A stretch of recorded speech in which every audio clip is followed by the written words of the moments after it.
class we had been talking about symbolism, the movement in France, and we're looking at the original founder of symbolism, Odilon Redon here, and also artists who's often classified among the symbolists, Paul Gauguin, and how each of them are looking at mythology, religion as a way to get to something deeper about the human character, and in both of these cases, of course, the theme of the femme fatale.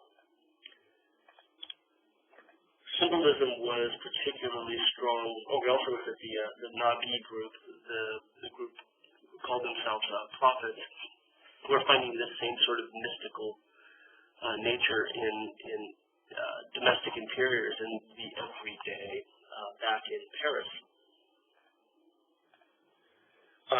Symbolism was also particularly strong in Belgium around the same time as Paris. In fact, the Belgian group of symbolists began probably a little bit earlier, and it was founded by the man you see on your right, Ferdinand Knox. He started a group called the 20, or in French, les 20, which they always spelled with the double X, the Roman numeral 20, the 20. And they were equally interested in these scenes of everyday life that are imbued with a sort of metaphysical mystery. And Knox, in particular, was also a grand master in a quasi-mystical secular group called the Rosicrucians. The name Rosicrucian, the Red Cross. Not the Red Cross that you're familiar with that takes donations of old clothes for the poor, but the idea of crusaders.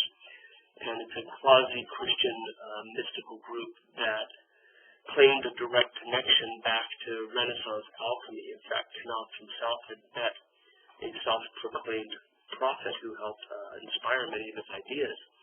And he organized a show, or a series of shows, with the 20, that were called the Rose and Cross shows, or Rose plus Cross, as they were advertised.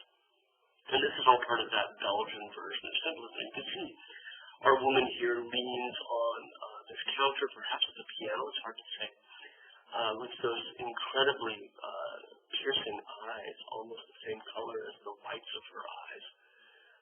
Surrounded in this interior with all of these works of art, a small view out to the back right. These flowers in front of her. Her red hair that you see there is meant to be symbolic.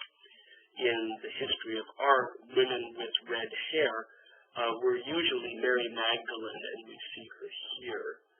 And in fact, here's a close-up, and you can see her red hair peeking out. It was the norm in Renaissance imagery to show Mary Magdalene with this red hair.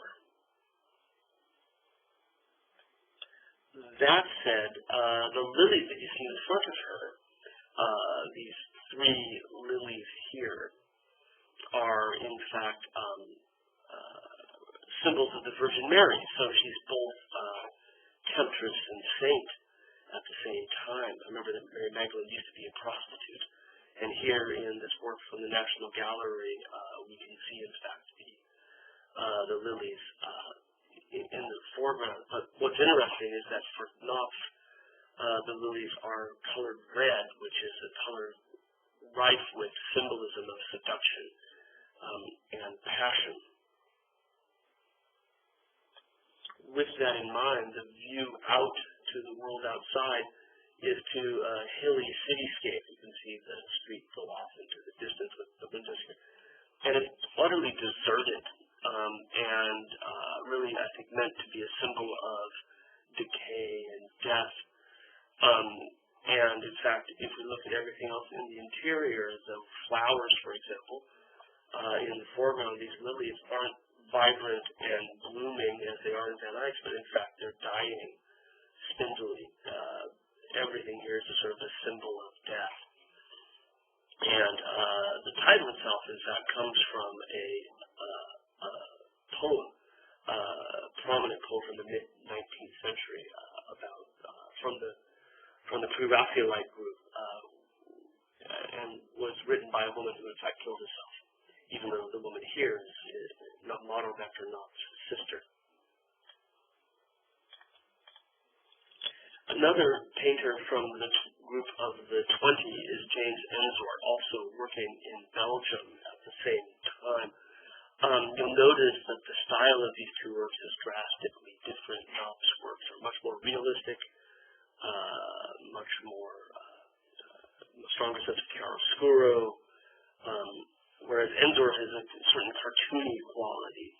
Like many of our movements, there isn't necessarily a stylistic similarity. Sometimes there is, like we saw in the class with the Fauves, but oftentimes there's not. And Ensor is another member of this same group of the 20. And what he gives us here is an image of Christ coming back and entering triumphantly into the city.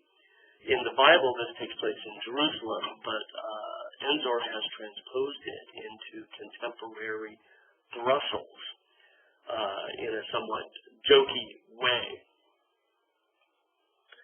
And while the Bible notes the fact that there was quite a bit of hubbub as Christ entered Jerusalem for the last week of his life on the back of a donkey, just as we see here, Ensor turns the entire thing into a huge circus. And you can see the huge number of flags and circus performers that appear in his image. So that Christ himself is surrounded by all sorts of costumed clowns and acrobats. Here on the right we see these costumed figures, masked figures as well. Figures of death, or certainly carnival figures with masks, trumpeting Christ as he arrives into Brussels. This is meant to be somewhat prophetic image. Christ is coming back the next year. This was painted in 1888, and the theme is ostensibly him coming back in 1889. And these images of masks and death are very common in Ensor's work. He loves images of masks. Here are some of the women marching in the parade that leads Christ in, and you can see that while some of them appear to be carnival masks, the faces of the humans seem every bit as mask-like. Ensor seems to have painted this canvas, which is pretty huge. It's almost 12.5 feet across. He seems to have painted it solely for himself. It was never exhibited in public up until 1929. But he kept it in his house and showed it proudly to anyone who came there. But it seems to have been made as a sort of very personal statement about what would happen if Christ were to come back today. He also made other versions of this. This is an etching of the exact same composition. Maybe not exactly the same, but a very, very close variant of the same composition. That would have obviously, because it's an etching, been made for distribution. As an etching, it has most of the same details, but as an etching, they're all reversed outcome of the etching process. But it has all of the same details to be seen. Christ is again at the center. You see the halo here. There he is, and over here as well. And again, being marshaled in by military bands, reveling figures, a series of costumed and masked figures that make it all very carnival-like. Skeletons appear everywhere, masks. Here you see it says, Vive Ancela et Jésus. Ancela was a contemporary political figure. And in fact, Ensor had said that if Christ were to return, commercialism and politics would co-opt the entire event. Sounds very prescient these days, doesn't it? The way that religion is used for politics, the way religion is used for commercialism and selling things. And he's saying this over 100 years ago. We have the same masks and skeletons everywhere to be seen, and numerous signs that really speak to this idea that commercialism and politics are taking over the return of Christ. Here are the charcutiers de Jerusalem. These are the butchers of Jerusalem. almost as if the people who are to butcher Christ are now being taken over by the butchers guild, commerce taking over religion. Phalange Wagner Fracassant basically says the noisy Wagner army hated Wagner's work, and so he uses this to sort of skewer that classical German composer. More signage here where we see Coleman's mustard. They still make Coleman's mustard today. We see these other ones. Fanfare doctrinaire, toujours réussi. Doctrinaire fanfares always succeed. So again, it's the idea of taking Christianity and turning it into something else, a way of getting other things done.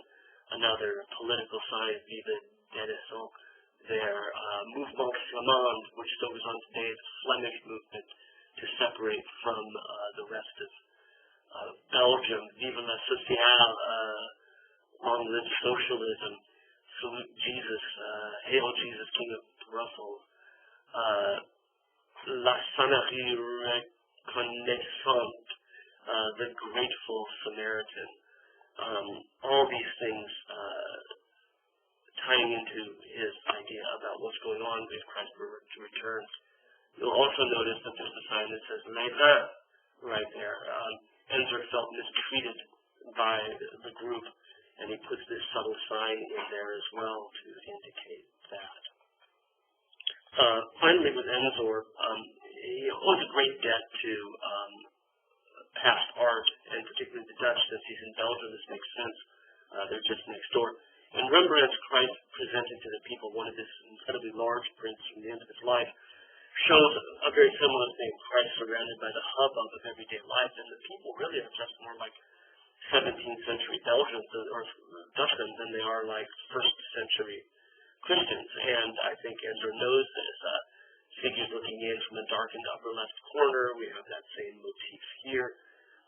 Figures up on top of a platform mocking. We have that as well. The crowd gathered around, not really realizing what they're looking at. I think we have that as well. Rembrandt doesn't have the same sort of contemporary politics, but even for the 17th century, but at the same time, I think it poses a really poignant touchstone for Enzor as a printmaker. Finally, one more print from the National Gallery, Demon's Torment, a lithograph, a colored lithograph from Enzor, where we see him surrounded by all of these demons who seem to be attacking him. And behind him is the sun with a chicken superimposed on it, maybe as a symbol of his dim hope for something. Again, it's rife with references to past art. Certainly he appears almost like St. Anthony, who, after starving himself for decades, had visions where he was attacked by demons and borne up into the air. You can see, I think, the great similarity between these two. But also, you might remember a more down-to-earth example from Goya, where our Enlightenment thinker is surrounded by monsters as he has allowed reason to fall asleep, and he too is beset. So with Enzor, we're seeing these references to past art. We've seen it in other artists as well, but pushing it into a very different sort of symbolist vein in Belgium.